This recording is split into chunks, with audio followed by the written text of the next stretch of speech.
हम आज इसको मुख्तसर तौर पर देखें कि तकनीक कहते किसे हैं, इसका मतलब और मफहूम क्या है, और इसको तनकीदी नज़रियात के हवाले से क्या हम दे सकते हैं मानी, और किस तरह हम अपनी ज़िंदगी का हिस्सा बनाकर एक बेहतर ज़िंदगी का नाम दे सकते हैं। तकनीक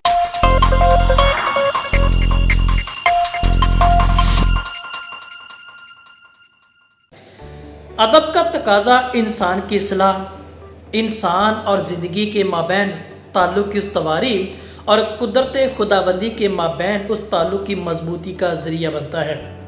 आज इसी मुनासबत से हम अदब और ज़िंदगी के माबैन तसलसल को दिन ब दिन भूलते जा रहे हैं, और हमारा जो मौजूदा जो निज़ाम ज़िंदगी है वो मफलूज होकर रह गया है।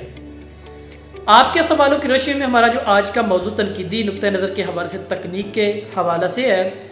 हम आज इसको मुख्तसर तौर पर देखें कि तकनीक कहते किसे हैं, इसका मतलब और मफहूम क्या है, और इसको तनकीदी नज़रियात के हवाले से क्या हम दे सकते हैं मानी, और किस तरह हम अपनी ज़िंदगी का हिस्सा बनाकर एक बेहतर ज़िंदगी का नाम दे सकते हैं। तकनीक एक आम लफ्ज़ हम अपनी रोज़मर्रा ज़िंदगी के अंदर बोलते भी हैं, सुनते भी हैं, लेकिन हम इसके पस मंज़र पर छुपे उस तरीक़ाकार को नहीं समझ पाते, जिसकी वजह से आज बेशुमार मसाइल हमारे लिए जन्म ले चुके हैं।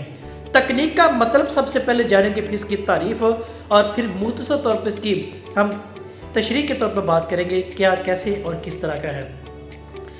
तकनीक का जो मतलब वो तरीक़े में फ़न के मानों में हम कह सकते हैं, असलूब कह लें, यानी बयान करने का अंदाज़ कह लें। ये इसके हमें जो लुग़वी तौर पर मानी दिए जाते हैं या डिक्शनरी आहाज़ करती है, वो इसके इस हवाले से मतलब तकनीक का तरीक़ाकार, फ़न को कह लें, असलूब को कह लें, या उसके बयानिए को कह लें, यानी राइटिंग स्टाइल कह लें, यानी एक्सप्लेनेशन मेथड कह लें, स्टाइल कह लें, वो सारी की सारी क्या है इसके मानी के तौर पर। अब एक चीज़ हमारे सामने वाज़ेह होगी, अब दूसरी चीज़ हम इसकी रोशनी में इसकी तारीफ़ देखेंगे सादा लफ्ज़ों में, ताकि आसानी के साथ इस बात की हमें समझ आ सके। तो तारीफ़ के हवाले से कहा जाता है कि वो अंदाज़ या तरीक़ा जो किसी अमल को अदा करने के लिए अदा किया जाता है, वो तकनीक के मानों में हम कह सकते हैं। दूसरी इसकी तारीफ़ सादा लफ्ज़ों के अंदर कह सकते हैं कि वो असलूब जो किसी फ़ेल की तस्दीक के लिए या उसको अंजाम देने के लिए अपनाया जाता है, असलूब अपनाया जाता है, वो तकनीक के मानों में हमारे सामने आता है। तीसरी और अहम चीज़ हमारे सामने इसके हवाले से आ जाती है कि ये फ़न के तख्लीक के इजहार का नाम है, यानी फ़न के वो जो राइटिंग की सूरत में है, वो तख्लीकी सूरत में, किसी भी सूरत में मौजूद है, उसके इजहार करने का जो तरीक़ाकार है, उसका जो स्टाइल है, वो बुनियादी तौर पर तकनीक के मानों में हम कह सकते हैं। तो वो नावल का अपना एक तरीक़ाकार है, हर मुसन्नफ़ उसको एक ख़ास तकनीक के साथ बयान करता है, जो मुआशरे की अक्कासी, अदब और ज़िंदगी के माबैन जो ताल्लुक़ की उस्तवारी का वो तरीक़ाकार है। अफ़साने की बात कर लें, ड्रामे की बात करें, शायरी की बात कर ले, वो किसी न किसी रूप के अंदर एक ख़ास स्टाइल, एक ख़ास बयानिया वो बयान करने का तरीक़ाकार होता है।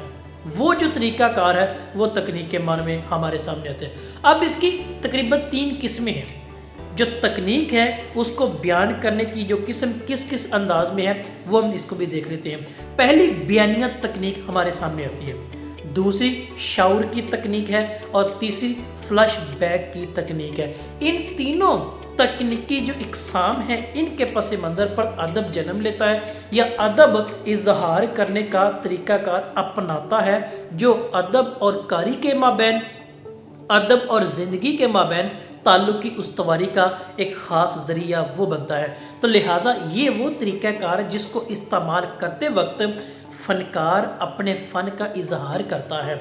अगर ये तरीक़ाकार ना हो तो फ़नकार अपने फ़न का इजहार हरगिज़ नहीं कर सकता। तो लिहाजा तकनीक का जो ताल्लुक़ है वो फ़न के इजहार से है, जो मुख्तलिफ़ पैमानों से, मुख्तलिफ़ लेवल से या मुख्तलिफ़ फरमाइश के ज़ावियों से बयान किया जाता है। अब देखें कि नावल का अपना एक अंदाज़ है, अफसाने का अपना एक अंदाज़, इसको बयान करने का एक अपना अंदाज़ है। वो जो अंदाज़ है ना, वो बेसिकली वो तकनीक है।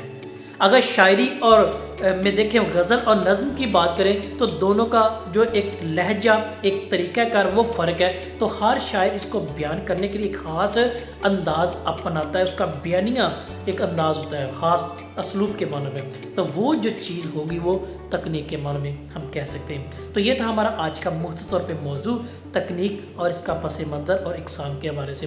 آپ کی کوئی رائے ہو، آپ کا کوئی سوال تو ضرور کیجیے گا۔ آپ سب کا بہت شکریہ۔